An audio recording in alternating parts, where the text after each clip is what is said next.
최근에 그 사기 사건을 좀 많이 상담했습니다. 일단 일반적인 보이스 피싱이나 뭐 연애 관련해서 미끼로 해서 이제 그런 사기나 뭐 최근에 유행하는 변호사 사칭 사기 있잖아요. 그런 걸로 많이 상담을 했는데 일단 보이스 피싱으로 일단 피해를 입죠. 내가 가진 돈에 피해를 입어요. 아니면 뭐 다른 사기로 사기를 피해 입으면 이제 2차 사기가 기다려요. 2차 사기가.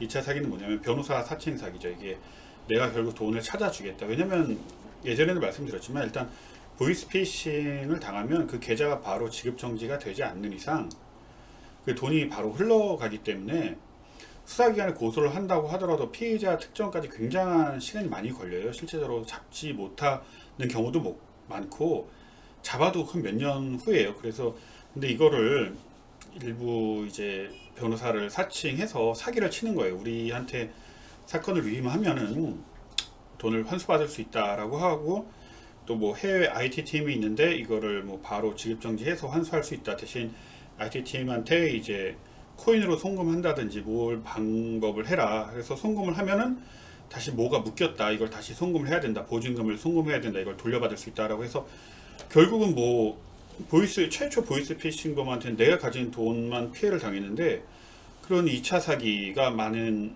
그 변호사 사칭 사기한테 대출까지 받아서 다 털리는 거예요. 그렇게. 그럼 굉장히 많이 상담했어요. 최근에. 물론 그런 분들이 오셔가지고 많이들 물어봐요. 이 돈을 어떻게 되찾냐? 라고 물어보는데 이게 내가 코인으로 해서 송금한 거를 찾기가 굉장히 어려워요. 근데 이제 피해자분들의 마음이 그 상처가 크니까 이거에 대해서 미련을 못 버리고 계속 이제 그런 찾아준다는 법률사무소를 찾아다니시는데 결국은 또 2차 사기예요. 비슷한 2차 사기거나 아니면은 실제 변호사라고 하더라도 거의 뭐 사기죠. 뭐 그걸 어떻게 찾겠습니까? 그걸 피의자 특정도 어렵고 대포통장이라서 잡는 게 굉장히 어려워요. 그런 건 어렵고 그거를 계속 끌려다닌다는 건 너무 괴로운 일이고 일단 물론 당연히 고소는 바로 밟아야 돼요.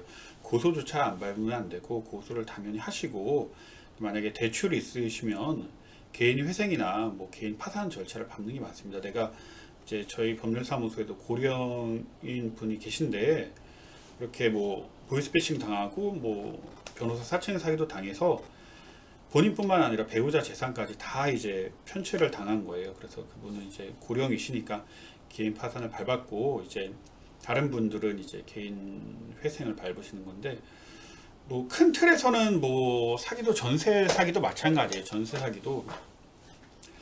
사기를 치잖아요. 임대인이 치면은 그 막연히 이 사람의 다른 재산을 강제 집행해서 재산을 회수할 수 있지 않을까라고 기대를 하시는데 그 전세 사기꾼들이 그렇게 호락호락하지 않아요. 자기 명의로 재산을 주지 않습니다. 애초부터 자기 명의로 재산을 줄 거면 사기를 치지 않아요. 그래서 그걸 가지고 이제 계속 물론 다른 법률사무소에 가면은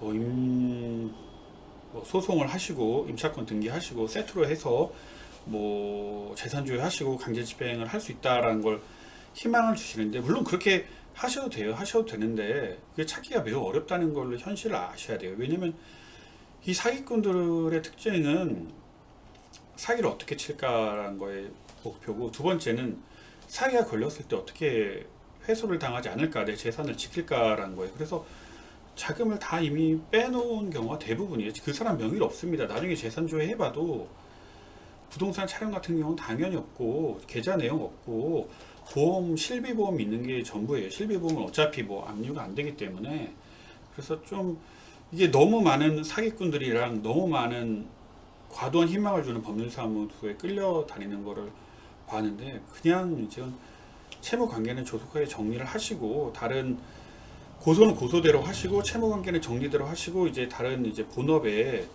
시간을 투여하는 게 맞다는 생각이 듭니다. 이렇게 주변에도 너무 많은 사기를 당했고 저희 의뢰인분들 많은데 많은 분들이 상담을 오세요. 이럴 경우 어떻게 해야 되냐? 그러면 저는 솔직히 말씀드립니다. 이게 돌려받기가 너무 어렵고 나중에 재산주의에도 어려울 수 있다. 뭐 하는데 결국은 이제 그렇게 돼버리면 이제 저희 법률사무소에는 안 오고 돈을 되찾을 수 있다라고 하는 법률사무소에 소송을 맡기시죠. 근데 결국은 돌고 돌아서 다시 전화가 오시더라고요. 이게 결국은 돈을 찾기가 너무 어려운 것 같다라고 보세요. 근데 그런 현실을 결국은 뭐 사기꾼들이 얼마나 그걸 머리를 썼겠어요. 이게 쉽지가 않다는 거를 말씀드리겠습니다.